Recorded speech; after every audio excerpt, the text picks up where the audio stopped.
ಶ್ರೀಗುರುಭ್ಯೋ ನಮಃ ಪರಮಗುರುಭ್ಯೋ ನಮಃ ಶ್ರೀಮದಾನಂದತೀರ್ಥಭಗವತ್ಪಾದಾಚಾರ್ಯಗುರುಭ್ಯೋ ನಮಃ ವ್ಯಾಸಾಯ ಭವನಾಶಾಯ ಶ್ರೀಶಾಯ ಗುಣರಾಶಯೇ ಹೃದ್ಯಾಯ ಶುದ್ಧವಿದ್ಯಾಯ ಮಧ್ವಾಯ ಚ ನಮೋ ನಮಃ ಲಕ್ಷ್ಮೀನಾರಾಯಣಂ ನತ್ವಾ ಪೂರ್ಣಬೋಧಾನ್ ಗುರೂನಪಿ ಕುರ್ಮಃ ಶ್ರೀಕೃಷ್ಣಗೀತಾಯಾಃ ಭಾಷ್ಯಾದ್ಯುಕ್ತಾರ್ಥಸಂಗ್ರಹಂ ಆಪಾದಮೌಳಿಪರ್ಯಂతం ಗುರುಣಾಂ ಆಕೃತಿಂ ಸ್ಮರೇತ್ ತೇನ ವಿಘ್ನಾಃ ಪ್ರಣಶ್ಯಂತು ಸಿದ್ಧ್ಯಂತಿ ಚ ಮನೋರಥಾಃ ತಪಸ್ವಾಧ್ಯಾಯ ಶುಶ್ರೂಷಾ ಕೃಷ್ಣಪೂಜಾರತಂ ಮುನಿಂ ವಿಶ್ವೇಶಮಿಷ್ಟದಂ ವಂದೇ ಪರಿವ್ರಾಟ್ ಚಕ್ರವರ್ತಿನಂ. ಶ್ರೀಗುರುಭ್ಯೋ ನಮಃ. ಆತ್ಮೀಯರೇ, ಗೀತಾವಿರತಿ ಪಾಠಕ್ಕೆ ಸುಸ್ವಾಗತ. ಈ ದಿನದ ಪಾಠದಲ್ಲಿ ಭಗವದ್ಗೀತೆಯ 11ನೇ ಅಧ್ಯಾಯ 5ನೇ ಶ್ಲೋಕ. ಶ್ರೀಕೃಷ್ಣ ಅರ್ಜುನನಿಗೆ ಹೇಳ್ತಾ ಇದ್ದಾನೆ. ಶ್ರೀ ಭಗವಾನುವಾಚ ಪಶ್ಯ ಮೇ ಪಾರ್ಥರೂಪಾಣಿ ಶತಶೋಥ ಸಹಸ್ರಶಃ ನಾನಾವಿಧಾನಿ ದಿವ್ಯಾನಿ ನಾನಾವರ್ಣಾಕೃತೀನಿ ಚ. ಈ ನನ್ನ ರೂಪಗಳನ್ನು ನೋಡು, ಅನೇಕ ಆಕಾರಗಳುಳ್ಳ, ಅನೇಕ ಬಣ್ಣಗಳುಳ್ಳ ನೂರಾರು ಸಾವಿರಾರು ರೂಪಗಳನ್ನು ನೋಡು ಎಂಬುದಾಗಿ ಕೃಷ್ಣ ಹೇಳಿದ್ದನ್ನು ನೋಡಿದ್ದೇವೆ. ಕೃಷ್ಣನ ರೂಪ ಎಂಥದ್ದು? ಅವನೇ ಹೇಳ್ತಾ ಇದ್ದಾನೆ, ಪಶ್ಯ ಆದಿತ್ಯಾನ್ ವಸೂನ್ ರುದ್ರಾನ್ ಅಶ್ವಿನೌ ಮರುತಸ್ತಥಾ ಬಹೂನಿ ಅದೃಷ್ಟಪೂರ್ವಾಣಿ ಪಶ್ಯ ಆಶ್ಚರ್ಯಾಣಿ ಭಾರತ. ಹೇ ಭಾರತ, ಹೇ ಭರತ ವಂಶದವನೇ, ಆದಿತ್ಯಾನ್ ವಸೂನ್ ರುದ್ರಾನ್ ಅಶ್ವಿನೌ ಮರುತಃ, 12 ಆದಿತ್ಯರನ್ನು ನೋಡು ಅಂತ ಹೇಳ್ತಾನೆ. 12 ಆದಿತ್ಯರನ್ನು ನೋಡು, ಅಷ್ಟವಸುಗಳನ್ನು ನೋಡು, 11 ರುದ್ರರನ್ನು ನೋಡು, 50 ಮರುತ್ವವನ್ನು ನೋಡು. ಹೀಗೆ ಈವರೆಗೆ ನೀನು ಯಾವತ್ತೂ ನೋಡದ ಅದೃಷ್ಟಪೂರ್ವಾಣಿ ಬಹೂನಿ ಆಶ್ಚರ್ಯಾಣಿ, ಈವರೆಗೆ ನೋಡದೇ ಇರತಕ್ಕಂತಹ ಬಹೂನಿ ಅನೇಕ ಆಶ್ಚರ್ಯಾಣಿ ಆಶ್ಚರ್ಯಗಳನ್ನು ಪಶ್ಯ ನೋಡು ಅಂತ ಈ ಶ್ಲೋಕದಲ್ಲಿ ಹೇಳ್ತಾ ಇದ್ದಾನೆ. ಪಶ್ಯ ಇತ್ಯುಕ್ತೌ ಕಹ ತತ್ರ ವಿಶೇಷಃ ಇತ್ಯತಃ ಆಹ. ಪಶ್ಯ ನೋಡು, 8 ವಸುಗಳನ್ನು, 11 ರುದ್ರಾನ್ 11 ರುದ್ರರನ್ನು, 50 ಮರುತಃ 50 ಮರುತ್ತುಗಳನ್ನು ನೋಡು. ತಥಾ, ತಥಾ ಶಬ್ದ ಸಮುಚ್ಚಯೇ, ಸಮುಚ್ಚಯಾರ್ಥದಲ್ಲಿ ಇಲ್ಲಿ ತಥಾ ಶಬ್ದ ಇರುವಂಥದ್ದು. ಅಂದರೆ ಇವೆಲ್ಲವನ್ನು ನೋಡು ಅಂತ. ತಥಾ ಹಾಗೆಯೇ ಮರುತಃ ಮರುತ್ತುಗಳನ್ನು ಕೂಡ ನೋಡು. ಅದೃಷ್ಟಪೂರ್ವಾಣಿ, ಪೂರ್ವಂ ಅದೃಷ್ಟಾನಿ ಅದೃಷ್ಟಪೂರ್ವಾಣಿ, ಈ ಹಿಂದೆ ನೋಡದೇ ಇರತಕ್ಕಂತಹ ರೂಪಗಳು. ಎಷ್ಟು? ಬಹೂನಿ ಅನೇಕ ರೂಪಗಳು. ಆಶ್ಚರ್ಯಾಣಿ ಅಂದರೆ ಅದ್ಭುತಾನಿ ಚ, ಅದ್ಭುತವಾಗಿರತಕ್ಕಂತಹ ಆಶ್ಚರ್ಯಕರವಾಗಿರತಕ್ಕಂತಹ ರೂಪಗಳನ್ನು ನೋಡು ಅಂತ ಈ ಶ್ಲೋಕದ ಅರ್ಥ. ಇಹೈಕಸ್ಥಂ ಜಗತ್ಕೃಷ್ಣಂ ಪಶ್ಯಾದ್ಯ ಸಚರಾಚರಂ ಮಮ ದೇಹೇ ಗುಡಾಕೇಶ ಯಚ್ಚ ಅನ್ಯದ್ ದ್ರಷ್ಟುಮಿಚ್ಛಸಿ. ನನ್ನ ಈ ದೇಹದಲ್ಲಿ ಏನೇನು ನೋಡಬೇಕು ಅಂತ ಇಚ್ಛಿಸ್ತಾ ಇದೆಯೋ ಅವೆಲ್ಲವನ್ನು ನೋಡು ಅಂತ ಹೇಳ್ತಿದ್ದಾನೆ. ಇಹ, ಈ ನನ್ನ ದೇಹದಲ್ಲಿ ಏಕಸ್ಥಂ ಜಗತ್ಕೃಷ್ಣಂ, ಒಂದೇ ಕಡೆ ಏಕಸ್ಥವಾಗಿದೆ. ಈ ಜಗತ್ತು ಏಕಸ್ಥವಾಗಿದೆ, ನನ್ನೊಬ್ಬನಲ್ಲಿ ಕಾಣ್ತಾ ಇದೆ, ಒಂದೇ ಕಡೆ ಕಾಣ್ತಾ ಇದೆ. ಇಡೀ ಪ್ರಪಂಚವನ್ನು ನಮಗೆ ನೋಡಲಿಕ್ಕೆ ಆಗೋದಿಲ್ಲ. ಒಂದೊಂದೇ ಪ್ರದೇಶವನ್ನು ನಾವು ನೋಡ್ಬೋದಷ್ಟೇ. ಇಡೀ ಪ್ರಪಂಚವನ್ನು ನಮ್ಮ ಅಂಗೈಯಲ್ಲಿರ್ತಕ್ಕಂತಹ ನೆಲ್ಲಿಕಾಯಿ ಹಾಗೆ ಇಡೀ ಪ್ರಪಂಚವನ್ನು ನೋಡಲಿಕ್ಕೆ ಆಗುವುದಿಲ್ಲ. ನೀನು ಇಡೀ ಜಗತ್ತು ನನ್ನೊಳಗಿದೆ, ಒಂದೇ ಕಡೆ ಜಗತ್ ಕೃಷ್ಣಂ ಇಹ ಏಕಸ್ಥಂ. ನಾನು ತೋರಿಸ್ತಾ ಇರ್ತಕ್ಕಂಥ ರೂಪ ಅದು ಕೃಷ್ಣಂ ಜಗತ್ ಸಚರಾಚರಂ, ಸಕಲ ಚರಾಚರ ಪ್ರಾಣಿಗಳನ್ನು ಒಂದೇ ಕಡೆ ಹೊಂದಿರತಕ್ಕಂತಹ ಏಕಸ್ಥಂ, ಒಂದೇ ಕಡೆ ಇರತಕ್ಕಂತಹ ಈ ಜಗತ್ತನ್ನು ನೋಡು. ಇನ್ನೇನೇನು ನೋಡಬೇಕಂತಿದೆ ಅದೆಲ್ಲವನ್ನು ಕೂಡ ನೋಡು ಅಂತ ಕೃಷ್ಣ ಹೇಳ್ತಾ ಇದ್ದಾನೆ. ಹೇ ಗುಡಾಕೇಶ, ಗುಡಾಕ ಅಂದರೆ ನಿದ್ದೆ, ನಿದ್ದೆಯನ್ನು ಗೆದ್ದವನಿಗೆ ಗುಡಾಕೇಶ ಅಂತ ಹೇಳ್ತಾರೆ. ಹೇ ಗುಡಾಕೇಶ, ನಿದ್ರೆಯನ್ನು ಗೆದ್ದವನೇ, ಈ ಸಚರಾಚರಂ,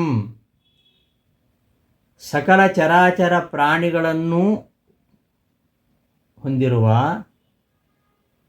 ಕೃಷ್ಣಂ ಜಗತ್, ಇಡೀ ಜಗತ್ತನ್ನು ಏಕಸ್ಥಂ, ಒಂದೇ ಕಡೆ ಇರುವಂತೆ ಅದ್ಯ ಈಗ, ಇಹ ಇಲ್ಲಿ, ಪಶ್ಯ ನೋಡು.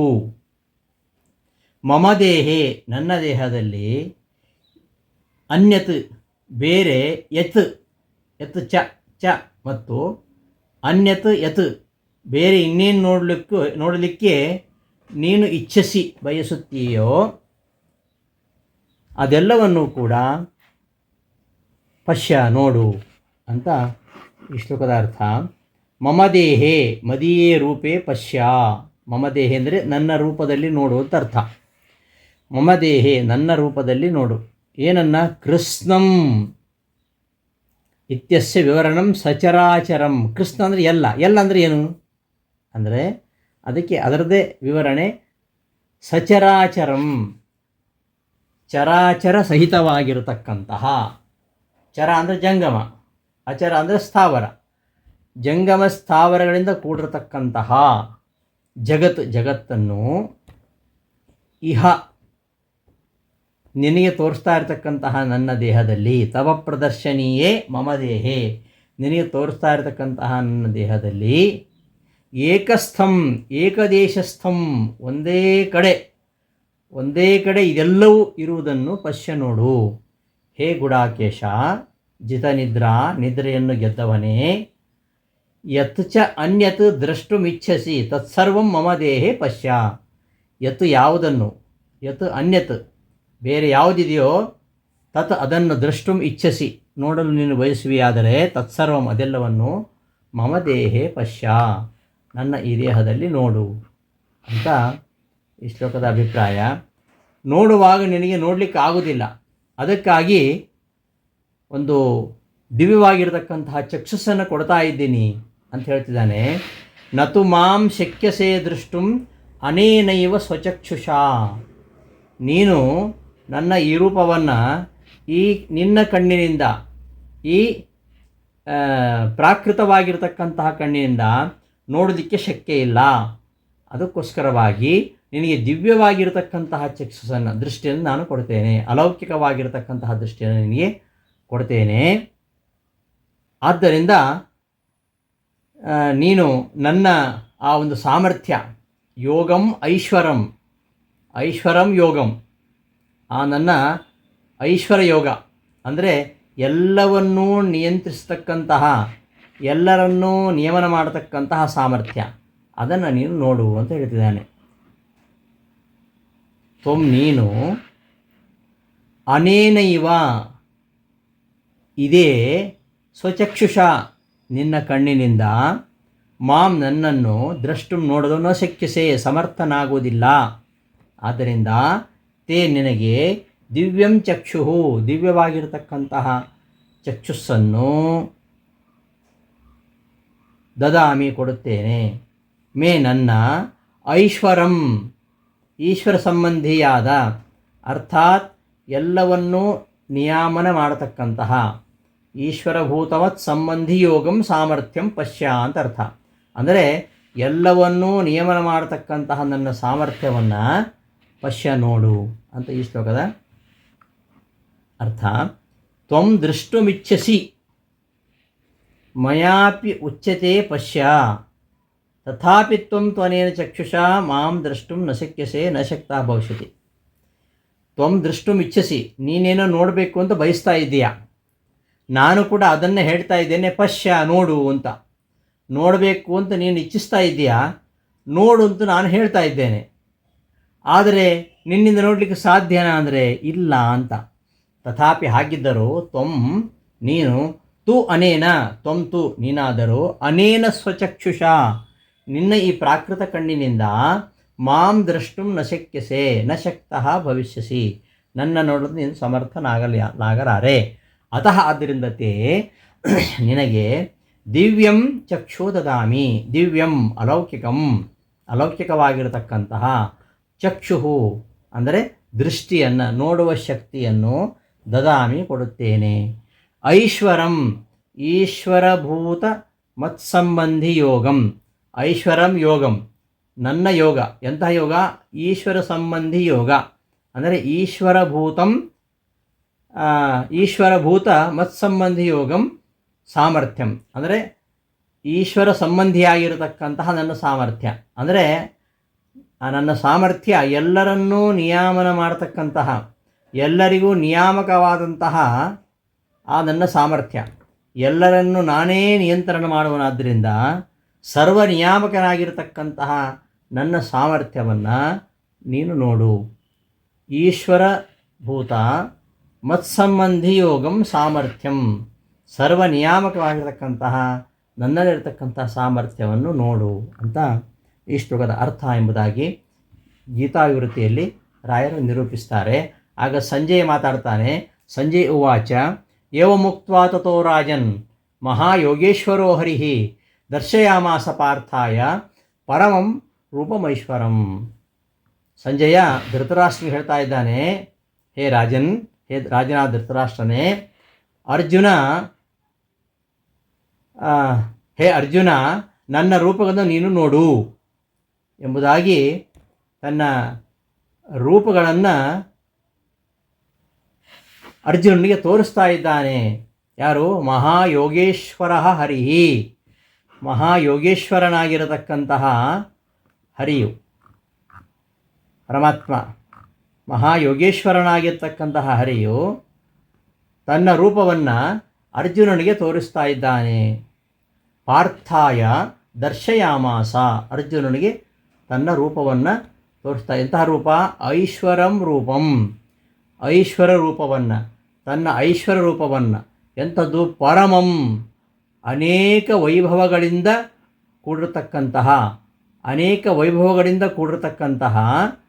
ತನ್ನ ತನ್ನ ರೂಪವನ್ನು ಪಾರ್ಥಾಯ ಅರ್ಜುನನಿಗೆ ತೋರಿಸ್ತಾ ಇದ್ದಾನೆ ಅಂತ ಸಂಜಯ ಹೇಳ್ತಾ ಇದ್ದಾನೆ. ಹೇ ರಾಜನ್ ಧೃತರಾಷ್ಟ್ರನೇ, ಮಹಾಯೋಗೇಶ್ವರ, ಮಹಾಯೋಗಕ್ಕೆ ಈಶ್ವರ ಅಂದರೆ ಮಹಾಸಾಧನಗಳಿಗೆ ಈಶ್ವರ. ಯೋಗ ಅಂದರೆ ಸಾಧನ. ಮಹಾಯೋಗಗಳಿಗೆ, ಸಾಧನಗಳಿಗೆ ಈಶ್ವರ, ಅನಂತ ಶಕ್ತಿಗಳಿಗೂ ಈಶ್ವರ. ಅಂತಹ ಹರಿ ಪರಮಾತ್ಮ ಅವ ಪಾರ್ಥಾಯ ಅರ್ಜುನನಿಗೆ ಪರಮಂ ಐಶ್ವರಂ ರೂಪಂ, ತನ್ನ ಶ್ರೇಷ್ಠವಾಗಿರತಕ್ಕಂತಹ ಅನೇಕ ವೈಭವಗಳಿಂದ ಕೂಡಿರತಕ್ಕಂತಹ ತನ್ನ ಐಶ್ವರ್ಯ ರೂಪಗಳನ್ನು ದರ್ಶಯಾಮಾಸ, ತೋರಿಸಿದ ಅಂತ ಈ ಶ್ಲೋಕದ ಅರ್ಥ ವಿವೃತ್ತಿಯಲ್ಲಿ ವಿವರಿಸ್ತಾರೆ. ಅನಂತರ ವೃತ್ತಾಂತಂ ಧೃತರಾಷ್ಟ್ರಂ ಪ್ರತಿ ಸಂಜಯ ಉವಾಚ. ಆಮೇಲೆ ಏನಾಯಿತು ಆ ಕಥೆಯನ್ನು ಧೃತರಾಷ್ಟ್ರನಿಗೆ ಸಂಜಯ ಹೇಳ್ತಾ ಇದ್ದಾನೆ. ತದಾಹ ಏವಮಿತಿ ಏವಂ ಮುಕ್ತ್ವಾ ತಥೋ ರಾಜನ್ ಮಹಾಯೋಗೇಶ್ವರೋ ಹರಿಃ ದರ್ಶಯಾಮಾಸ ಪಾರ್ಥಾಯ ಪರಮಂ ರೂಪಮೈಶ್ವರಂ. ಪಶ್ಯಮೇ ಪಾರ್ಥರೂಪಾಣಿ ಇತ್ಯಾದಿ ಪ್ರಕಾರೇಣ ಉಕ್ತ್ವಾ ಇತ್ಯರ್ಥ. ಏವಂ ಅಂದ್ರೇನು? ಹೀಗೆ. ಹೀಗೆ ಅಂದರೆ ಹಿಂದೆ ಹೇಳಿದ ಹಾಗೆ. ಪಶ್ಯಮೇ ಪಾರ್ಥರೂಪಾಣಿ, ಹೇ ಅರ್ಜುನ ನನ್ನ ರೂಪಗಳನ್ನು ನೋಡು ಅಂತ ಹೇಳಿ ದಿವ್ಯವಾಗಿರತಕ್ಕಂತಹ ಚಕ್ಷುಸ್ಸನ್ನು ಕೊಡ್ತೇನೆ ಅಂತ ಹೇಳಿದ್ನಲ್ಲ. ಇತ್ಯಾದಿ ಪ್ರಕಾರೇಣ ಉಕ್ತ್ವಾ, ಇತ್ಯಾದಿ ಪ್ರಕಾರವಾಗಿ ಅವನಿಗೆ ಹೇಳಿ ಅಂತ ಅರ್ಥ. ಇನ್ನು ಮಹಾಯೋಗೇಶ್ವರ ಅನ್ನೋದಕ್ಕೆ ಅರ್ಥ ಬರಿತಾ ಇದ್ದಾರೆ. ಮಹತಾಂ ಯೋಗಾನಾಂ ಉಪಾಯಾನಾಂ ಅನಂತಶಕ್ತೀನಾಂ ವ ಈಶ್ವರ. ಮಹಾಯೋಗೇಶ್ವರ, ಮಹಾಯೋಗ ಅಂದ್ರೇನು? ಮಹತಾಂ ಯೋಗಾನಾಂ, ಮಹಾಯೋಗಗಳು, ಅಂದರೆ ಯೋಗ ಅಂದರೆ ಉಪಾಯಗಳು, ಮಹಾ ಉಪಾಯಗಳು, ಮಹಾ ಸಾಧನಗಳು, ಅವುಗಳಿಗೆ ಈಶ್ವರನಾಗಿರ್ತಕ್ಕಂಥವನು, ಅಥವಾ ಅನಂತ ಶಕ್ತೀನಾಂ ವಾ ಈಶ್ವರ, ಅನಂತ ಶಕ್ತಿಗಳಿಗೆ ಈಶ್ವರನಾಗಿರ್ತಕ್ಕಂಥವನು ಅಂತ ಮಹಾಯೋಗೇಶ್ವರ ಹರಿ. ಕುತಃ ಏತದ್ ಇತ್ಯತಃ ಉಕ್ತಂ ಹರಿರಿತಿ. ಅವನು ಮಹಾಯೋಗೇಶ್ವರ. ಅದು ಹೇಗೆ? ಪರಮಾತ್ಮ ಎಲ್ಲ ಉಪಾಯಗಳಿಗೆ ಅನಂತ ಶಕ್ತಿಗಳಿಗೆ ಸ್ವಾಮಿಯಾಗಿದ್ದಾನೆ ಅಂತ ಹೇಗೆ ಸಿದ್ಧ ಆಗುತ್ತೆ ಅಂದರೆ ಅವನು ಹರಿ ಅಂತ. ಹರಿ ಶಬ್ದದಲ್ಲಿ ಆ ಅರ್ಥ ಇದೆ, ಹರಿ ಶಬ್ದದಲ್ಲಿ ಆ ಅರ್ಥ ಇದೆ ಎಂಬುದನ್ನು ಹೇಳ್ತಿದ್ದಾರೆ. ಸರ್ವಯಜ್ಞಾದಿ ಭಾಗ ಹರಣಾದ್ ಹರಿ. ಹರಿ ಅಂದರೆ ಸರ್ವಯಜ್ಞಾದಿ ಭಾಗ ಹರಣಾತ್, ಎಲ್ಲ ಯಜ್ಞಗಳ ಹವಿರ್ಭಾಗವನ್ನು ಅವನು ಸ್ವೀಕರಿಸ್ತೇನೆ ಅಂತ ಹಿಂದೆ ಹೇಳಿದ. ಎಲ್ಲೆಲ್ಲಿ ಯಜ್ಞ ನಡೆಯುತ್ತೋ ಅಲ್ಲೆಲ್ಲ ಯಜ್ಞಗಳಲ್ಲಿ ಕೊಟ್ಟಿರ್ತಕ್ಕಂತಹ ನನ್ನ ಭಾಗವನ್ನು ನಾನು ಸ್ವೀಕರಿಸ್ತೇನೆ ಅಂತ ಹಿಂದೆ ಆ ವಿಚಾರ ಬಂದಿದೆ. ಆ ಎಲ್ಲ ಯಾಗಗಳ ಹವಿರ್ಭಾಗವನ್ನು ಇವನು ಸ್ವೀಕಾರ ಮಾಡ್ತಾನೆ, ಆದ್ದರಿಂದ ಇವನು ಹರಿ. ಸರ್ವಯಜ್ಞಾದಿ ಭಾಗ ಹರಣಾದ್ ಹರಿ. ಪರಮಂ ಅನೇಕ ವೈಭವೋಪೇತಂ. ಪರಮ ಅಂದರೆ ಅನೇಕ ವೈಭವಗಳಿಂದ ಕೂಡಿರುವಂಥದ್ದು. ಹರಿ ಅಂದರೆ ಏನು? ಅದಕ್ಕೆ ಮೋಕ್ಷ ಧರ್ಮದ ಉದಾಹರಣೆಯನ್ನು ಸಂಗ್ರಹ ಮಾಡಿ ಹೇಳ್ತಾ ಇದ್ದಾರೆ ರಾಯರು. ಇಡೋಪಹೂತಂ ಗೇಹೇಶು ಹರೇಃ ಭಾಗಂ ಕೃತಶ್ವಹಂ ವರ್ಣೋ ಮೇ ಹರಿತಶ್ರೇಷ್ಠಃ ತಸ್ಮಾದ್ ಹರಿರಿತಿ ಸ್ಮೃತಃ. ಗೇಹೇಶು ಅಂದರೆ ಇಷ್ಟಿಗೃಹೇಶು, ಯಾಗಗಳನ್ನು ಮಾಡತಕ್ಕಂತಹ ಮನೆಗಳಲ್ಲಿ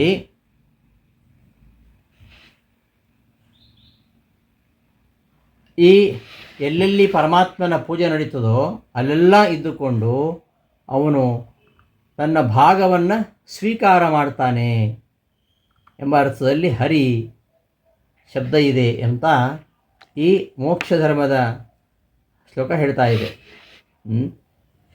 ಯಜ್ಞದ ಮನೆಗಳಲ್ಲಿ ಯಜ್ಞಗಳಿಗೆ ನೀಡಲ್ಪಟ್ಟಂತಹ ನನ್ನ ಭಾಗವನ್ನು ನಾನು ಸ್ವೀಕರಿಸ್ತೇನೆ ಅಂತ ಅರ್ಥ ಈ ಶ್ಲೋಕಕ್ಕೆ. ಇಡೋಪಹೂತಂ ಗೇಹೇಶು, ಎಲ್ಲೆಲ್ಲಿ ಯಜ್ಞ ಯಾಗಾದಿ ನಡೀತಾವೋ ಅಂತಹ ಮನೆಗಳಲ್ಲಿ, ಗೇಹೇಶು ಹರೇಃ ಭಾಗಂ ಕೃತಶ್ವಹಂ, ಅಂತಹ ಯಾಗಗಳಲ್ಲಿ ಹರಿಯ ಭಾಗವನ್ನು ಸ್ವೀಕಾರ ಮಾಡುವುದರಿಂದ, ಪರಮಾತ್ಮನಿಗೆ ಅರ್ಪಿಸಿದಂತಹ ಏನು ಭಾಗ ಅದನ್ನು ಸ್ವೀಕಾರ ಮಾಡ್ತೇನೆ, ಆದ್ದರಿಂದ ನಾನು ಹರಿ. ಮತ್ತು ನನ್ನ ಬಣ್ಣವೂ ಕೂಡ ಶ್ರೇಷ್ಠವಾಗಿರತಕ್ಕಂತಹ ಹಸಿರು ಬಣ್ಣ, ಆದ್ದರಿಂದ ನಾನು ಹರಿತ ಅಂದರೆ ಹಸಿರು, ಆದ್ದರಿಂದ ನಾನು ಹರಿ ಅಂತ ಅನಿಸಿದ್ದೇನೆ ಅಂತ ಮೋಕ್ಷ ಧರ್ಮದ ಈ ಮಾತನ್ನು ಈ ವಿಚಾರದಲ್ಲಿ ಪ್ರಮಾಣವಾಗಿ ಆಚಾರ್ಯರು ನಿರೂಪಿಸಿದ್ದಾರೆ. ಅದನ್ನು ಇಲ್ಲಿ ಸಂಗ್ರಹಿಸಿ ಹರಿಶಬ್ದದ ಅರ್ಥ ಹೃಂಹರಣೆ ಎಂಬ ಧಾತುವಿನಿಂದ ಆಗಿರುವಂಥದ್ದು. ಹರತೇಹೆ ಇಕಾರ ಪ್ರತ್ಯಯ, ಹರಣೆ ಧಾತುವಿಗೆ, ಧಾತುವಿಗೆ ಇಕಾರ ಪ್ರತ್ಯಯ ಬಂದು ಹರಿ ಅಂತ ಆಗತ್ತೆ. ಹರಿ ಅಂದರೆ ಪ್ರತಿಯೊಬ್ಬರ ಮನೆಯಲ್ಲಿ ಯಜ್ಞಯಾಗ ನಡೆದಾಗ ತನ್ನ ಹವಿರ್ಭಾಗವನ್ನು ಅವನು ಸ್ವೀಕಾರ ಮಾಡುವನು ಅಂತ ಅರ್ಥ. ಆ ಥರ ಸ್ವೀಕಾರ ಮಾಡಬೇಕಾದ್ರೆ ಅಪ್ರಾಕೃತ ವಿಗ್ರಹನಿಗೆ ಮಾತ್ರ ಅದು ಸಾಧ್ಯ. ಅಪ್ರಾಕೃತ ವಿಗ್ರಹನಾಗಿರ್ತಕ್ಕಂಥವನಿಗೆ, ಅಪ್ರಾಕೃತ ಶರೀರವುಳ್ಳವನು ಮತ್ತು ಆಕಾರದಿಂದ ಕೂಡಿದವನು, ಕೆಲವು ನಿರಾಕಾರ ಅಂತ ಹೇಳ್ತಾರೆ, ಆದರೆ ಪರಮಾತ್ಮ ಆಕಾರದಿಂದ ಕೂಡಿರ್ತಕ್ಕಂಥವನು. ಇವನು ಅನಂತ ಪೂಜಾ ಸ್ಥಾನಗಳಲ್ಲಿ ಇದ್ದುಕೊಂಡು ಆ ಕಾಲದಲ್ಲಿ ಸನ್ನಿಹಿತನಾಗಿದ್ದು ತನ್ನ ಭಾಗವನ್ನು ಸ್ವೀಕರಿಸ್ತಾನೆ ಅಂತ ಹೇಳಿದ ಮೇಲೆ ಅವನು ನಮ್ಮಂಥ ಮಹಾಯೋಗೇಶ್ವರ ಅಂತ ಹೇಳಲೇಬೇಕಲ್ಲ, ಮತ್ತಿನ್ನೇನು ಹೇಳಬೇಕು ಅಂತ ಇಲ್ಲಿ ಹೇಳ್ತಾರೆ. ಅಪ್ರಾಕೃತ ವಿಗ್ರಹಸ್ಯ, ಅಪ್ರಾಕೃತ ಶರೀರಿಯಾಗಿರ್ತಕ್ಕಂತಹ ಸಾಕಾರಸ್ಯ, ಆಕಾರದಿಂದ ಕೂಡಿರತಕ್ಕಂತಹ ಆ ಪರಮಾತ್ಮನ, ಎಂಥ ಪರಮಾತ್ಮನ ಪೂಜಾಸ್ಥಾನೇಶು ಯುಗಪತ್ ಸನ್ನಿಧಾನೇನ, ಎಲ್ಲೆಲ್ಲಿ ಪೂಜೆ ನಡೆಯುತ್ತೋ ಎಲ್ಲ ಕಡೆಯಲ್ಲೂ ಅವನೊಬ್ಬನೇ ಹೋಗ್ತಾನೆ. ಅಂದರೆ ಹಾಗಾದರೆ ಅವನು ಅಪ್ರಾಕೃತ ಶರೀರ ಆಗಲೇಬೇಕು. ನಮ್ಮ ಹಾಗೆ ಪ್ರಾಕೃತ ಶರೀರ ಇದ್ದರೆ ಎಲ್ಲ ಕಡೆ ಹೋಗ್ಲಿಕ್ಕೆ ಆಗಲ್ಲ. ಒಂದು ಕಡೆ ಹೋದರೆ ಇನ್ನೊಂದು ಕಡೆ ಹೋಗ್ಲಿಕ್ಕೆ ಆಗೋದಿಲ್ಲ. ಅಪ್ರಾಕೃತ ಶರೀರಿಗೆ ಮಾತ್ರ ಅದು ಸಾಧ್ಯ. ಹಾಗಾದರೆ ಅಪ್ರಾಕೃತ ಶರೀರ ಅಂದರೆ ಅವನಿಗೆ ಶರೀರವೇ ಇಲ್ವೋ, ಅವನಿಗೆ ಆಕಾರವೇ ಇಲ್ಲೋ ಅಂದರೆ ಇಲ್ಲ. ಸಾಕಾರಸ್ಯ ಅಪ್ರಾಕೃತ ಶರೀರಿಯಾದ ಸಾಕಾರನಾಗಿರತಕ್ಕಂತಹ ಅವನು ಅನಂತ ಪೂಜಾ ಸ್ಥಾನಗಳಲ್ಲಿ ಹೋಗಿ ಒಟ್ಟಿಗೆ ಎಲ್ಲ ಕಡೆಯೂ ಕೂಡ ಕಡೆಯಲ್ಲೂ ಒಟ್ಟಿಗೆ ಅವ ಇದ್ದುಕೊಂಡು ತನ್ನ ಭಾಗವನ್ನು ಸ್ವೀಕಾರ ಮಾಡುತ್ತಾನೆ. ಆದ್ದರಿಂದ ಅವನಿಗೆ ಮಹಾಯೋಗೇಶ್ವರ ಅಂತ ಹೇಳಬೇಕೇನು, ಅವನು ಮಹಾಯೋಗೇಶ್ವರನೇ ಅಂತ ಅದರ ಅಭಿಪ್ರಾಯ. ಪರಮಾತ್ಮನ ರೂಪ ಹೇಗಿದೆ ಎಂಬುದನ್ನು,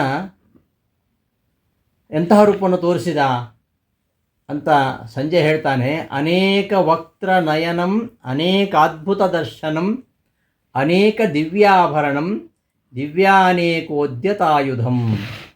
ಅನಂತ ವಕ್ತ್ರ, ಅನಂತ ಮುಖಗಳು, ನಯನ ಅನಂತ ಕಣ್ಣುಗಳು ಇರತಕ್ಕಂತಹ ರೂಪ.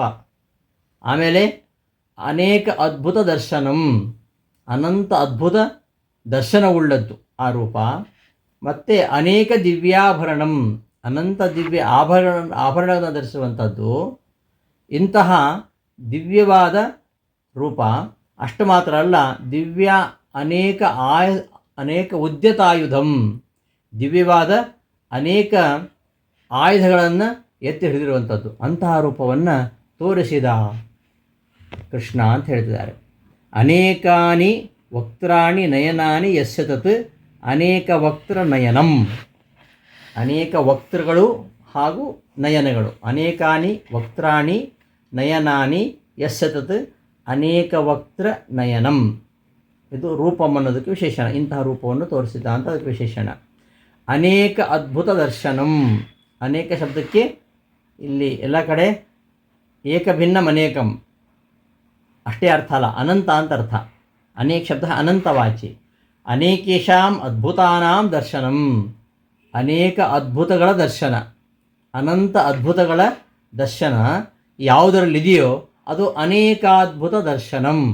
ಅನೇಕಾದ್ಭುತ ದರ್ಶನಂ ಅನೇಕೇಷಾಂ ಅದ್ಭುತಾನಾಂ ದರ್ಶನಂ ಯಸ್ಮಿನ್ ಇತಿ ಅನೇಕಾದ್ಭುತ ದರ್ಶನಂ. ಯಾವ ರೂಪದಲ್ಲಿ ಅನೇಕ ಅದ್ಭುತಗಳ ದರ್ಶನವಾಗ್ತಾ ಇದೆಯೋ ಅದು ಅನೇಕಾದ್ಭುತ ದರ್ಶನಂ. ಅನೇಕೇಷಾಂ ಅದ್ಭುತಾನಾಂ ಅನೇಕ ಅದ್ಭುತಗಳ ದರ್ಶನವು ಯಸ್ಮಿನ್ ಯಾವ ರೂಪದಲ್ಲಿ ಇದೆಯೋ, ಯಸ್ಮಿನ್ ಇತಿ ಅನೇಕ ಅದ್ಭುತ ದರ್ಶನಂ. ಅಂತಹ ರೂಪಂ ದರ್ಶಯಾಮಾಸ, ಅಂತಹ ರೂಪವನ್ನು ತೋರಿಸಿದ ಅಂತ ಸಂಜಯ ಅದನ್ನು ವಿವರಿಸ್ತಾ ಇದ್ದಾನೆ. ದಿವ್ಯ ಮಾಲಾಂಬರಧರಂ ದಿವ್ಯ ಗಂಧಾನುಲೇಪನಂ ಸರ್ವಾಶ್ಚರ್ಯಮಯಂ ದೇವಂ ಅನಂತಂ ವಿಶ್ವತೋಮುಖಂ. ಮತ್ತು ಎಂತಹ ರೂಪ ಅದು ಅಂದರೆ ದಿವ್ಯ ಮಾಲಾಂಬರಧರಂ, ದಿವ್ಯವಾಗಿರತಕ್ಕಂತಹ ಮಾಲೆಗಳನ್ನು ಧರಿಸಿದ್ದಾನೆ, ಅಂಬರಗಳನ್ನು ವಸ್ತ್ರವನ್ನು ಧರಿಸಿದ್ದಾನೆ. ಅಂತಹ ರೂಪ. ದಿವ್ಯ ಗಂಧಾನುಲೇಪನಂ, ದಿವ್ಯವಾಗಿರತಕ್ಕಂತಹ ಗಂಧದಿಂದ ಅನುಲೇಪಿಸಲ್ಪಟ್ಟಂತಹ ರೂಪ. ಆಮೇಲೆ ಸರ್ವಾಶ್ಚರ್ಯಮಯಂ, ಎಲ್ಲ ಆಶ್ಚರ್ಯ ಸ್ವರೂಪವಾಗಿರುವಂಥದ್ದು. ದೇವಂ ಅಂದರೆ ಲೀಲಾಸ್ವರೂಪವಾಗಿರುವಂಥದ್ದು. ಅನಂತಂ ಅನಂತವಾಗಿರುವಂಥದ್ದು. ಮತ್ತು ವಿಶ್ವತೋಮುಖಂ ವಿಶ್ವತೋಮುಖವಾಗಿರುವಂಥದ್ದು. ಅಂದರೆ ಎಲ್ಲ ಕಾಲಗಳಲ್ಲಿ ಎಲ್ಲ ದೇಶಗಳಲ್ಲಿಯೂ ದೇಶತಃ ಕಾಲತಃ ಗುಣತಃ ಪೂರ್ಣವಾಗಿದ್ದು ಎಲ್ಲ ದಿಕ್ಕುಗಳಲ್ಲಿಯೂ ಮುಖವುಳ್ಳದ್ದು ಅಥವಾ ಅನಂತ ಮುಖವುಳ್ಳದ್ದು ಅಂತ ಇದರ ಅಭಿಪ್ರಾಯ. ಸರ್ವಾಶ್ಚರ್ಯಮಯಂ, ಸರ್ವಾಶ್ಚರ್ಯಾತ್ಮಕಂ, ಸರ್ವ ಆಶ್ಚರ್ಯ ಸ್ವರೂಪವಾಗಿರುವಂಥದ್ದು. ತಾದಾತ್ಮ್ಯಾರ್ಥೆ ಮಯಟ್. ಇಲ್ಲಿ ಸರ್ವಾಶ್ಚರ್ಯಮಯಂ ಅನ್ನೋದು ಮಯಟ್ ಪ್ರತ್ಯಯ. ಆ ಮಯಟ್ ಪ್ರತ್ಯಯ ಯಾವುದು ಬಂದಿದೆ ಅಂದರೆ ಆ ತಾದಾತ್ಮ್ಯಾರ್ಥದಲ್ಲಿ ಬಂದಿದೆ. ತಾದಾತ್ಮ್ಯಾರ್ಥದಲ್ಲಿ, ವಿಕಾರಾರ್ಥದಲ್ಲಿ, ಆಧಿಕ್ಯಾರ್ಥದಲ್ಲಿ ಮಯಟ್ ಪ್ರತ್ಯಯ ಬರುತ್ತೆ. ಇಲ್ಲಿ ತಾದಾತ್ಮ್ಯಾರ್ಥದಲ್ಲಿ ಮಯಟ್ ಪ್ರತ್ಯಯ ಬಂದಿದೆ ಅಂತ ಅಭಿಪ್ರಾಯ.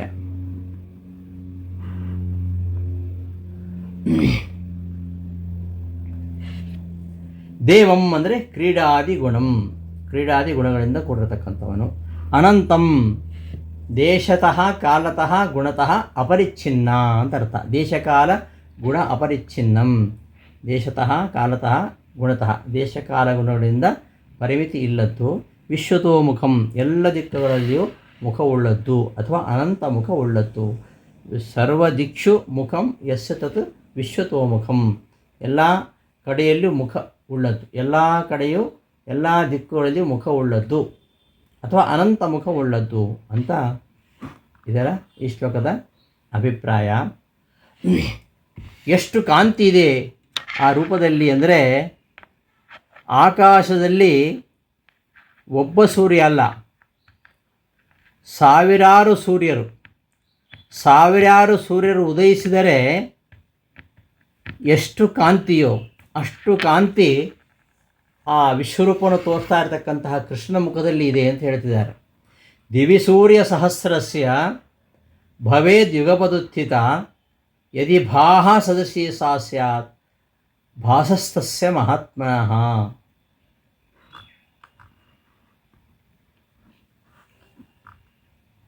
ಆಕಾಶದಲ್ಲಿ ಒಮ್ಮೆಲೆ ಅನಂತ ಸೂರ್ಯರು ಉದಯಿಸಿದಾಗ ಎಂತಹ ಒಂದು ಪ್ರಭೆ ಬೆಳಗ್ತದೋ ಅಂತಹ ಪ್ರಭೆ ಆ ಪರಮಾತ್ಮನ ಮುಖದಲ್ಲಿ ಇದೆ ಅಂತ ಹೇಳ್ತಾ ಇದ್ದಾನೆ. ಅನಂತ ಸೂರ್ಯರು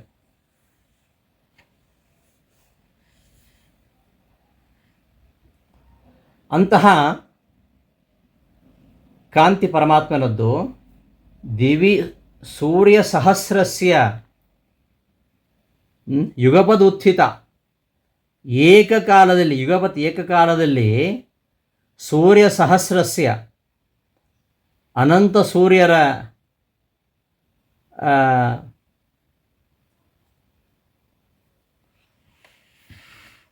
ಭಾಹ ಪ್ರಕಾಶವು ಯದಿ ಉತ್ಥಿತ ಒಂದು ವೇಳೆ ಉಂಟಾದರೆ ಅದು ಈ ಪರಮಾತ್ಮನ ಈ ಪ್ರಭೆಗೆ ಈ ಒಂದು ರೂಪದ ಪ್ರಭೆಗೆ, ಪರಮಾತ್ಮ ಪ್ರಭೆಗೆ ಅಲ್ಲ, ಈ ತೋರಿಸ್ತಾ ಇರ್ತಕ್ಕಂತಹ ರೂಪದ ಪ್ರಭೆಗೆ ಅದು ಸಮ ಆಗ್ತಾ ಇತ್ತು. ಬೇರೆ ಇನ್ಯಾವುದು ಸಮವಾಗಲಿಕ್ಕೆ ಸಾಧ್ಯ ಇಲ್ಲ. ತಸ್ಯ ಮಹಾತ್ಮನಃ ಭಾಸಃ ಸ್ಯಾತ್ ಯದಿ ಭಾಹ ಸಾದೃಶಿ ಸ್ಯಾತ್. ಒಂದು ವೇಳೆ ಆಕಾಶದಲ್ಲಿ ಅನಂತ ಸೂರ್ಯರು ಏಕಕಾಲದಲ್ಲಿ ಬೆಳಗಿದರೆ ಆ ಪ್ರಭೆ ಎಷ್ಟು ಪ್ರಭೆ ಇರ್ತದೋ ಅದು ಈ ವಿಶ್ವರೂಪದ ಪ್ರಭೆಗೆ ಸಮವಾಗ್ತದೇನೋ. ಅದಕ್ಕಿಂತ ಬೇರೆ ಒಂದು ಉಪಮೆಯನ್ನು ಈ ವಿಶ್ವರೂಪದ ಪ್ರಭೆಗೆ ಬೇರೆ ಒಂದು ಸಾದೃಶ್ಯವನ್ನು ಹೇಳಲಿಕ್ಕೆ ಸಾಧ್ಯ ಇಲ್ಲ. ಎಂತಹ ಕಾಂತಿ ಇದೆ ಅಂದರೆ ಅದನ್ನು ಹೇಳಲಿಕ್ಕೆ ಸಾಧ್ಯ ಇಲ್ಲ. ಹೇಗೆ ಹೇಳ್ಬೋದು ಅಂದರೆ, ಏಕಕಾಲದಲ್ಲಿ ಆಕಾಶದಲ್ಲಿ ಅನಂತ ಸೂರ್ಯರು ಉದಯಿಸಿದರೆ ಎಷ್ಟು ಪ್ರಭೆ ಬೆಳಗ್ತದೋ ಅದಕ್ಕೆ ಸಮವಾಗಿರುವಂಥದ್ದು ಈ ವಿಶ್ವರೂಪದ ಪ್ರಭೆ. ಮತ್ತೊಂದು ಉಪಮೆಯನ್ನು ಹೇಳಲಿಕ್ಕೆ ಆಗೋದಿಲ್ಲ ಅಂತ ಅಂತಹ ಒಂದು ಕಾಂತಿ ಪರಮಾತ್ಮನ ಆ ಒಂದು ವಿಶ್ವರೂಪದಲ್ಲಿ ಇದೆ. ಕಿಂಚ ಮತ್ತು ದಿವ್ಯಾಕಾಶೆ, ದಿವಿ ಅಂದರೆ ಆಕಾಶದಲ್ಲಿ ಸೂರ್ಯ ಸಹಸ್ರಸ್ಯ ಅನಂತ ಸೂರ್ಯರುಗಳ ಯುಗವದ ಉತ್ಥಿತಸ್ಯ ಒಂದೇ ಬಾರಿಗೆ ಉಂಟಾಗಿರತಕ್ಕಂತಹ, ಯುಗಪತ್ ಅಂತ ಅಷ್ಟೇ ಇದೆ ಅಲ್ಲಿ, ಉತ್ಥಿತಸ್ಯ ಅಂತ ಇಟ್ಕೊಳ್ಬೇಕು. ಒಂದೇ ಬಾರಿ ಉಂಟಾಗಿರತಕ್ಕಂತಹ ಆ ಸೂರ್ಯರಾಶಿಯ ಪ್ರಭಾ ಬೆಳಕು ಯುಗಪತ್ ಏಕಕಾಲದಲ್ಲಿ ಉತ್ಥಿತ ಸ್ಯಾತ್ ಉಂಟಾದರೆ ಸಾ ಪ್ರಭಾ ಆ ಒಂದು ಬೆಳಕು, ಆ ಒಂದು ಪ್ರಭೆ ತಸ್ಯ ಮಹಾತ್ಮನಃ ಆ ಪರಮಾತ್ಮನ ವಿಶ್ವರೂಪದ ಭಾಸಃ ಪ್ರಭೆಗೆ, ಭಾಹ ಎಂಬುದರ ಷಷ್ಠಿ, ಭಾಸಃ ಪ್ರಭೆಗೆ ಸದೃಶಿ ಸ್ಯಾತ್ ಸಮಾನವಾಗ್ತಾ ಇತ್ತು. ನ ಅನ್ಯ ಅಸ್ತಿ ಉಪಮಾ, ಬೇರೆ ಉಪಮೆ ಇಲ್ಲ, ಬೇರೆ ಅದಕ್ಕೆ ಸಮಾನವಾಗಿರ್ತಕ್ಕಂತಹ ಉಪಮೆ ಇಲ್ಲ. ಅಂತಹ ಒಂದು ಪ್ರಭೆ ಆ ರೂಪದಲ್ಲಿ ಇತ್ತು ಅಂತ ಹೇಳ್ತಾ ತತ್ರ ಏಕಸ್ಥಂ ಜಗತ್ಕೃಷ್ಣಂ ಪ್ರವಿಭಕ್ತಂ ಅನೇಕಧಾ ಅಪಶ್ಯದ್ ದೇವದೇವಸ್ಯ ಶರೀರೇ ಪಾಂಡವಸ್ತದ. ಅಂತಹ ಪರಮಾತ್ಮನ ಒಂದು ವಿಶ್ವರೂಪವನ್ನು ತೋರಿಸಿದಾಗ ಪಾಂಡುಪುತ್ರನಾಗಿರತಕ್ಕಂತಹ ಅರ್ಜುನ ಆ ಪರಮಾತ್ಮನ ಶರೀರದಲ್ಲಿ ನೋಡ್ತಾನೆ. ಇಡೀ ಜಗತ್ತನ್ನೇ ನೋಡ್ತಾ ಇದ್ದಾನೆ. ಇಡೀ ಜಗತ್ತನ್ನೇ ಒಂದು ಕಡೆ ನೋಡ್ತಾ ಇದ್ದಾನೆ. ಏಕಸ್ಥಂ ಕೃಷ್ಣಂ ಜಗತ್ ಪ್ರವಿಭಕ್ತಂ ಜಗತ್, ಅನೇಕ ಪ್ರಕಾರಗಳಿಂದ ಕೂಡಿರತಕ್ಕಂತಹ ಜಗತ್ತು. ಈ ಜಗತ್ತು ಎಷ್ಟು ಪ್ರಕಾರ ಅಂತ ಹೇಳಲಿಕ್ಕೆ ಆಗೋದಿಲ್ಲ. ಈ ಪ್ರಪಂಚದಲ್ಲಿ ಎಷ್ಟು ರೀತಿಯ ಪದಾರ್ಥಗಳಿವೆ, ಎಷ್ಟು ವಿಭಿನ್ನವಾಗಿರ್ತಕ್ಕಂಥ ಪದಾರ್ಥಗಳಿವೆ, ಅದನ್ನು ಹೇಳಲಿಕ್ಕಾಗೋದಿಲ್ಲ. ಭಿನ್ನಾಶ್ಚ ಭಿನ್ನ ಧರ್ಮಾಶ್ಚ ಪದಾರ್ಥಾ ನಿಖಿಲಾಪಿ ಅಂತ ಆಚಾರ್ಯ ಹೇಳ್ತಾರೆ. ಎಷ್ಟು ಪದಾರ್ಥಗಳಿವೆ, ಅವು ಎಷ್ಟು ಭಿನ್ನವಾಗಿರತಕ್ಕಂತಹ ಪದಾರ್ಥಗಳು, ಅನೇಕ ಪ್ರಕಾರಗಳಿಂದ ಕೂಡಿರತಕ್ಕಂತಹ ಜಗತ್ತು. ಬಹುಚಿತ್ರ ಜಗತ್ ಬಹುಧಾಕರಣ ಪರಶಕ್ತಿರನಂತ ಗುಣ ಪರಮಃ ಅಂತ ಹೇಳ್ತಾರೆ ಆಚಾರ್ಯ. ಅವನ ಶಕ್ತಿಗೆ ಮಿತಿ ಇಲ್ಲ, ಅಪರಿಮಿತವಾಗಿರತಕ್ಕಂತಹ ಶಕ್ತಿ. ಯಾಕೆಂದರೆ ಬಹುಚಿತ್ರ ಜಗತ್ ಬಹುಧಾಕರಣ, ವಿಚಿತ್ರವಾಗಿರತಕ್ಕಂತಹ ಈ ಪ್ರಪಂಚವನ್ನು ಅನೇಕ ರೀತಿಯಲ್ಲಿ ಸೃಷ್ಟಿ ಮಾಡ್ತಾನೆ ಅವನು. ಆದ್ದರಿಂದ ಅವನ ಶಕ್ತಿ ಅನಂತವಾಗಿರುವಂಥದ್ದು. ಅಂತಹ ಪ್ರಪಂಚವನ್ನು ನೋಡಲಿಕ್ಕಾಗಿಲ್ಲ ಇವತ್ತು ಮನುಷ್ಯನಿಗೆ. ಪ್ರಪಂಚದ ಎಲ್ಲ ಪ್ರಕಾರಗಳನ್ನು ಒಬ್ಬೊಬ್ಬ ವಿಜ್ಞಾನಿ ತನ್ನ ವೈಜ್ಞಾನಿಕ ಕ್ಷೇತ್ರದಲ್ಲಿ ಯಾವುದೋ ಒಂದು ಭಾಗದಲ್ಲಿ ತನ್ನ ಜ್ಞಾನದ ಪರಿಮಿತಿಯೊಳಗೆ ಅಧ್ಯಯನ ಮಾಡ್ತಾನೆ ಹೊರತು, ತನ್ನ ಬುದ್ಧಿಶಕ್ತಿಯ ಪರಿಮಿತಿಯೊಳಗೆ ಅದನ್ನು ಸಂಶೋಧನೆ ಮಾಡ್ತಾನೆ ಹೊರತು, ಇಡೀ ಪ್ರಪಂಚವನ್ನು ಕಂಡು ಅದೆಲ್ಲವನ್ನು ಅವನಿಗೆ ಹೇಳಲಿಕ್ಕೆ ಆಗುವುದಿಲ್ಲ. ಅಂಥದ್ದು ಈ ಜಗತ್ತು. ಪ್ರವಿಭಕ್ತಂ, ಅನೇಕ ಪ್ರಕಾರಗಳಿಂದ ಕೂಡಿರತಕ್ಕಂತಹ, ಅನೇಕ ವಿಧವಾಗಿ ಬೇರೆ ಬೇರೆಯಾಗಿರ್ತಕ್ಕಂತಹ ಜಗತ್ತು. ಅಂತಹ ಜಗತ್ತನ್ನು ತೋರಿಸಲಿ. ಒಂದು ಗ್ರಹವನ್ನು ನೋಡಲಿಕ್ಕೆ, ಒಂದು ಗ್ರಹವನ್ನು ಕಂಡುಹಿಡಲಿಕ್ಕೆ ಶತಶತಮಾನಗಳ ಸಾಧನೆ ಬೇಕು. ಇವತ್ತು ಮನುಷ್ಯ ಅಂತಹ ಸಾಧನೆ ಮಾಡಲಿಕ್ಕೆ ಹೊರಟಿದ್ದಾನೆ. ಆದರೆ ಜಗತ್ತಿನ ಏಕದೇಶದ ಯಾವುದೋ ಒಂದು ಗ್ರಹ ಅದನ್ನು ದೂರದಿಂದ ಕಂಡಿದ್ದಾನೆ ಅಷ್ಟೇ ಹೊರತು ಅಲ್ಲಿ ಹೋಗೇನು ಅವನು ವಾಸ ಮಾಡಿಲ್ಲ. ಅವನು ಅಲ್ಲಿ ಏನೇನಿದೆ ನೋಡಿಲ್ಲ. ಅದನ್ನು ನೋಡಲಿಕ್ಕೆ ಪ್ರಾರಂಭ ಮಾಡಿದ್ದಾನೆ ಅಷ್ಟೇ. ಇನ್ನು ಮೊದಲ ಹೆಜ್ಜೆ ಇದು.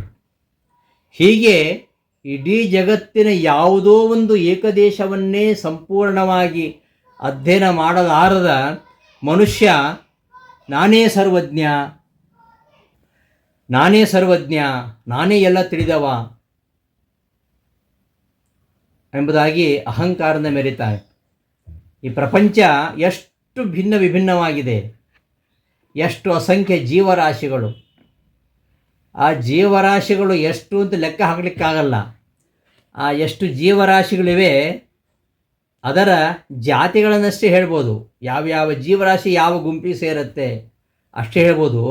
ಯಾವುದೊಂದು ಜೀವರಾಶಿ ಎಷ್ಟಿದೆ ಅಂತ ಈ ತನಕ ಹೇಳಲಿಕ್ಕಾಗಿಲ್ಲ. ಅನಂತ ಜೀವರಾಶಿಗಳು.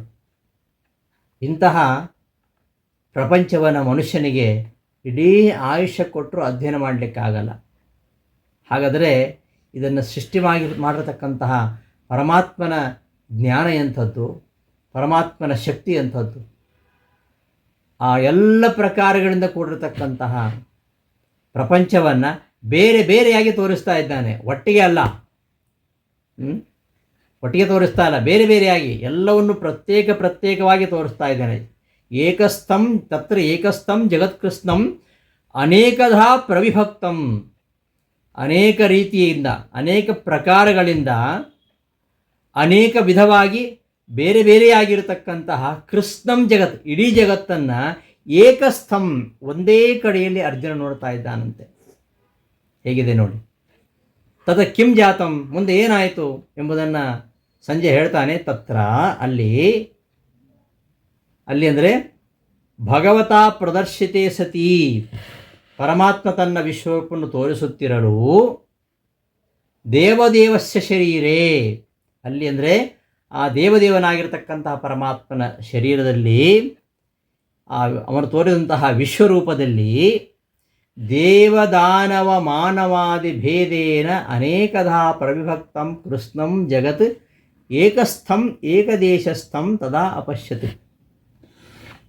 ಆ ವಿಶ್ವರೂಪದಲ್ಲಿ ದೇವತೆಗಳು, ದಾನವರು, ಮಾನವರು ಅನೇಕ ಪ್ರಕಾರಗಳಿಂದ ಅನೇಕ ರೀತಿಯಾಗಿ ಭಿನ್ನವಾಗಿರತಕ್ಕಂತಹ ಇಡೀ ಜಗತ್ತನ್ನು ದೇವದಾನವ ಮಾನವಾದಿ ಭೇದೇನ ಅನೇಕಧಾ ಪ್ರವಿಭಕ್ತಂ, ಅನೇಕ ರೀತಿಯಾಗಿ ಭಿನ್ನ ಭಿನ್ನವಾಗಿ ಇರತಕ್ಕಂತಹ ಕೃಷ್ಣಂ ಜಗತ್, ಇಡೀ ಜಗತ್ತನ್ನು ಏಕಸ್ಥಂ, ಒಂದೇ ಕಡೆ ಇರುವುದನ್ನು ತದಾ ಅಪಶ್ಯತ್, ಆಗ ಅರ್ಜುನ ನೋಡಿ ಅವನಿಗೆ ಆಶ್ಚರ್ಯ ಆಯಿತು. ಆಶ್ಚರ್ಯದಿಂದ ಹೇಳ್ತಾನೆ, ತತಸ್ಸ ವಿಸ್ಮಯಾವಿಷ್ಟ ಹೃಷ್ಟರೋಮಾ ಧನಂಜಯ ಪ್ರಣಮ್ಯ ಶಿರಸಾ ದೇವಂ ಕೃತಾಂಜಲಿರಭಾಷತ. ಅಂತಹ ವಿಶ್ವರೂಪವನ್ನು ಕಂಡಾಗ ಅರ್ಜುನಿಗೇನಾಯಿತು ಅಂದರೆ ಆಶ್ಚರ್ಯಗೊಂಡ, ರೋಮಾಂಚಿತನಾಗಿ ಅವ ಪರಮಾತ್ಮನಿಗೆ ತಲೆಬಾಗಿ ನಮಸ್ಕರಿಸಿ ಕೈ ಜೋಡಿಸಿ ಮಾತಾಡಲಿಕ್ಕೆ ಶುರು ಮಾಡ್ತಾನೆ. ಮುಂದಿನ ಶ್ಲೋಕದಿಂದ ತತಃ ಅನಂತರ ಸಹ ಧನಂಜಯ, ಆ ಧನಂಜಯನು ವಿಸ್ಮಯಾವಿಷ್ಟ, ಆಶ್ಚರ್ಯಗೊಂಡವನಾಗಿ ಹೃಷ್ಟರೋಮ, ರೋಮಾಂಚಿತನಾದ ಶಿರಸ ಪ್ರಣಮ್ಯ, ತಲೆಬಾಗಿ ನಮಸ್ಕರಿಸಿ, ದೇವಂ ಕೃಷ್ಣನನ್ನು ಪ್ರಣಮ್ಯ ನಮಸ್ಕರಿಸಿ, ಕೃತಾಂಜಲಿ ಅಂಜಲಿಬದ್ಧನಾಗಿ ಅಭಾಷತ ಹೇಳಿದ. ದರ್ಶನಾನಂತರಂ ಕಿಮಕರೋದ್ ಇತ್ಯತಃ, ವಿಶ್ವರೂಪವನ್ನು ನೋಡಿದ ಮೇಲೆ ಮುಂದೆ ಅರ್ಜುನ ಏನು ಮಾಡಿದ ಅಂದರೆ ತತಃ ವಿಸ್ಮಯಾವಿಷ್ಟನಾಗಿ ರೋಮಾಂಚಿತನಾಗಿ ತಲೆಬಾಗಿ ನಮಸ್ಕರಿಸಿ ಕೈ ಜೋಡಿಸಿ ಮಾತನಾಡಲಿಕ್ಕೆ ಶುರು ಮಾಡಿದ. ಏನು ಹೇಳಿದ ಅಂದರೆ ಅರ್ಜುನ ಉವಾಚ ಪಶ್ಯಾಮಿ ದೇವಾಂಸ್ತವ ದೇವದೇಹೇ ಸರ್ವಾಂಸ್ತಥಾ ಭೂತ ವಿಶೇಷ ಸಂಘಾನ್ ಬ್ರಹ್ಮಾಣಮೀಶಂ ಕಮಲಾಸನಸ್ಥಂ ಋಷಿಂಶ ಸರ್ವಾನ್ ಉರಗಾಂಶ್ಚ ದಿವ್ಯಾನ್. ಯಾರ್ಯಾರನ್ನು ನೋಡಿದೆ ಅಂತ ಹೇಳ್ತಿದ್ದಾನೆ.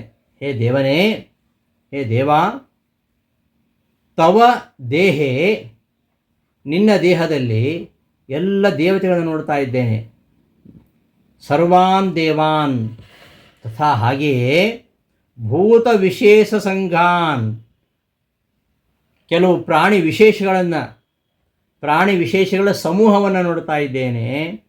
ಬ್ರಹ್ಮಾಣಂ, ಚತುರ್ಮುಖ ಬ್ರಹ್ಮನನ್ನು ನೋಡ್ತಾ ಇದ್ದೇನೆ. ಕಮಲಾಸನಸ್ಥಂ ಬ್ರಹ್ಮಾಣಂ, ಚತುರ್ಮುಖ ಬ್ರಹ್ಮನನ್ನು ನೋಡ್ತಾ ಇದ್ದೇನೆ. ಹಾಗೆಯೇ ಈಶಂ, ರುದ್ರನನ್ನು ನೋಡ್ತಾ ಇದ್ದೇನೆ. ಮತ್ತು ಸರ್ವಾನ್ ಉರಗಾಂಶ್ಚ, ಋಷೀಂಶ್ಚ ಉರಗಾಂಶ್ಚ, ಎಲ್ಲ ಋಷಿಗಳನ್ನು, ದಿವ್ಯಾನ್ ಉರಗಾಂಶ್ಚ, ಅದ್ಭುತವಾಗಿರತಕ್ಕಂತಹ ಸರ್ಪಗಳನ್ನು ನೋಡ್ತಾ ಇದ್ದೇನೆ ಅಂತ ಈ ಶ್ಲೋಕದ ಪದದ ಅರ್ಥ. ವಿವೃತ್ತಿಯಲ್ಲಿ ಶ್ಲೋಕದ ಅರ್ಥವನ್ನು ವಿವರಿಸ್ತಾರೆ. ಕಿಂ ಅಭಾಷತ ಇತ್ಯತಃ ದೃಷ್ಟರೂಪಾನುವಾದ ಪೂರ್ವಂ ಸ್ತುತಿಮಕರೋತ್ ಇತ್ಯಾಹ ಅರ್ಜುನ ಉವಾಚ ಇತ್ಯಾದಿನ. ಕಿಂ ಅಭಾಷತ, ಏನು ಹೇಳಿದ ಅಂತಂದರೆ ದೃಷ್ಟರೂಪಾನುವಾದ ಪೂರ್ವಂ, ತಾನು ನೋಡಿರ್ತಕ್ಕಂತಹ ರೂಪ ಎಂಥದ್ದು ಅಂತ ಅನುವಾದ ಮಾಡುವ ಮೂಲಕವಾಗಿ ಪರಮಾತ್ಮನನ್ನು ಸ್ತೋತ್ರ ಮಾಡ್ತಾ ಇದ್ದಾನೆ ಅರ್ಜುನ. ಸರ್ವಾನ್ ದೇವಾನ್ ಸರ್ವಾನ್ ಪ್ರಾಣಿ ವಿಶೇಷ ಸಮೂಹಾಂಶ್ಚ ಇತ್ಯರ್ಥ, ಎಲ್ಲ ದೇವತೆಗಳನ್ನು, ಎಲ್ಲ ಪ್ರಾಣಿ ವಿಶೇಷ ಸಮೂಹಗಳನ್ನು ನೋಡಿದ ಅಂತರ್ಥ. ಬ್ರಹ್ಮಾಣಂ ಅಂದರೆ ಚತುರ್ಮುಖ ಬ್ರಹ್ಮನನ್ನು, ಕಮಲಾಸನಸ್ಥಂ, ಕಮಲಾಸನೇ ಸ್ಥಿತಂ ಕಮಲಾಸನಸ್ಥಂ, ಕಮಲಾಸನಲ್ಲಿ ಇರುವ, ಚತುರ್ಮುಖನಲ್ಲಿ ಸ್ಥಿತಂ ಇರತಕ್ಕಂತಹ ಈಶಂ ರುದ್ರನನ್ನು, ಚತುರ್ಮುಖ ಬ್ರಹ್ಮನಿರತಕ್ಕಂತಹ ರುದ್ರನನ್ನು. ರುದ್ರ ಬ್ರಹ್ಮನ ತೊಡಗಿದ್ದಾನೆ. ವಿಷ್ಣು ಆ ಕಮಲದಲ್ಲಿ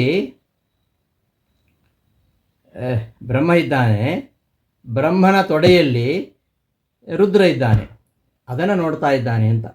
ಬ್ರಹ್ಮಾಣಂ ಚತುರ್ಮುಖ ಬ್ರಹ್ಮನನ್ನು, ಕಮಲಾಸನಸ್ಥಂ ಚತುರ್ಮುಖದಲ್ಲಿರ್ತಕ್ಕಂಥ ಈಶಂ ರುದ್ರನನ್ನು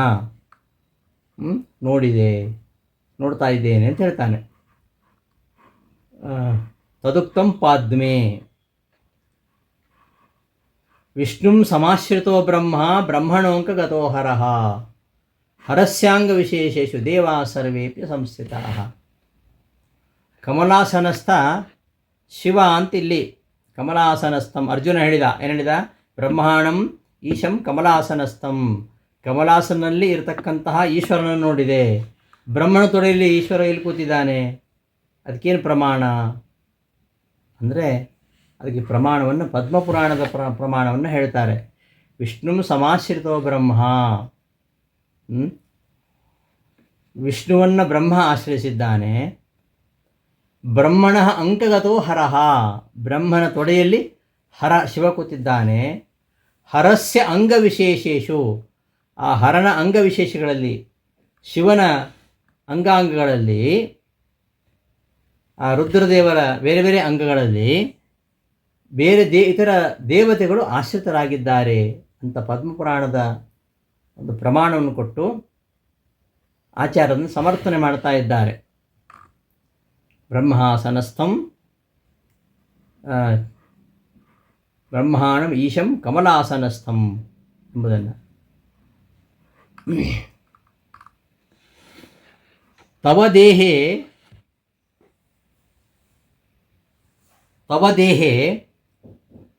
ದೇವಾನ್ ಇತ್ಯತ್ರಾಪಿ ಪರಂಪರೆಯ ಇತಿ ಜ್ಞೇಯಂ. ನಿನ್ನ ದೇಹದಲ್ಲಿ ದೇವತೆಗಳನ್ನು ನೋಡ್ತಾ ಇದ್ದೇನೆಂದರೆ ಅದು ಸಾಕ್ಷಾತ್ತಲ್ಲ. ಪರಮಾತ್ಮನ ದೇಹದಲ್ಲಿ ಬ್ರಹ್ಮದೇವರಿದ್ದಾರೆ, ಬ್ರಹ್ಮದೇವರ ತೊಡೆಯಲ್ಲಿ ರುದ್ರದೇವರಿದ್ದಾರೆ, ರುದ್ರದೇವರ ಅಂಗಾಂಗಗಳಲ್ಲಿ ಎಲ್ಲ ದೇವತೆಗಳಿದ್ದಾರೆ. ಆ ರೀತಿಯಲ್ಲಿ ನೋಡಿದೆ ಅಂತ ಹೇಳ್ತಿದ್ದಾನೆ, ನೋಡ್ತಾ ಇದ್ದೇನೆ ಅಂತ ಹೇಳ್ತಿದ್ದಾನೆ. ಅದನ್ನೇ ಹೇಳಿದ್ದು. ಹರಸ್ಯ ಅಂಗ ವಿಶೇಷಿಷು ದೇವಾ ಸರ್ವೇಪಿ ಸಂಸ್ಥಿತ ಅಂತ ಪದ್ಮಪುರಾಣದಲ್ಲಿ ಹೇಳಿದ್ದು. ಶಿವನ ಅಂಗಾಂಗ ವಿಶೇಷಗಳಲ್ಲಿ ಎಲ್ಲ ದೇವತೆಗಳು ಕೂಡ ಇದ್ದಾರೆ.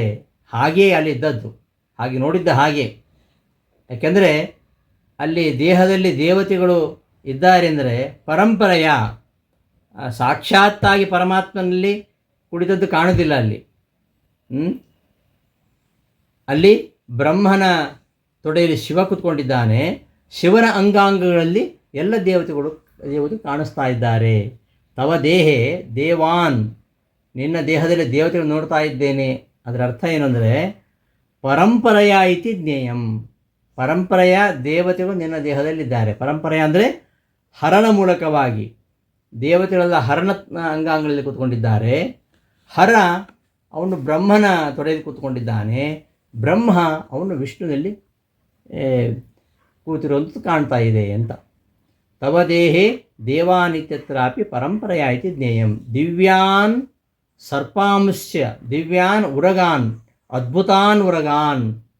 ದಿವ್ಯಾನ್ ಅಂದರೆ ಅದ್ಭುತವಾಗಿರ್ತಕ್ಕಂಥ ಉರಗಾನ್ ಸರ್ಪಗಳನ್ನು ಕೂಡ ತವ ದೇಹೇ ಪಶ್ಯಾಮಿ, ನಿನ್ನ ದೇಹಗಳಲ್ಲಿ ನೋಡ್ತಾ ಇದ್ದೇನೆ ಅಂತ ಪರಮಾತ್ಮನ ಆ ಒಂದು ವಿಶ್ವರೂಪದಲ್ಲಿ ಏನೇನು ಕಾಣ್ತಾ ಇದೆ ಅದೆಲ್ಲವನ್ನು ಕೂಡ ಅರ್ಜುನ ಒಂದೊಂದಾಗಿ ಹೇಳ್ತಾ ಹೋಗ್ತಾನೆ ಅನೇಕ ಶ್ಲೋಕಗಳಲ್ಲಿ. ಅದೆಲ್ಲವನ್ನು ಕೂಡ ನಾವು ಒಂದೊಂದಾಗಿ ಕ್ರಮವಾಗಿ ಮುಂದೆ ಬರತಕ್ಕಂಥ ಒಂದೊಂದು ಶ್ಲೋಕಗಳಲ್ಲಿಯೂ ಕೂಡ ಆ ವಿಚಾರವನ್ನು ನೋಡ್ತಾ ಹೋಗ್ತೇವೆ. ಆ ಪರಮಾತ್ಮನ ಅದ್ಭುತವಾಗಿರ್ತಕ್ಕಂತಹ ರೂಪ ಎಂಥದ್ದು, ಏನೆಲ್ಲ ಅರ್ಜುನ ಆ ವಿಶ್ವರೂಪದಲ್ಲಿ ಕಾಣ್ತಾ ಇದ್ದಾನೆ, ಅದನ್ನು ಮುಂದಿನ ಪಾಠಗಳಲ್ಲಿ ನೋಡೋಣ ಅಂತ ಹೇಳ್ತಾ ಈ ದಿನದ ಪಾಠವನ್ನು ಸಮಾಪ್ತಿಗೊಳಿಸ್ತೇನೆ. ಶ್ರೀಕೃಷ್ಣ ಅರ್ಪಣಮಸ್ತು. ಧನ್ಯವಾದಗಳು.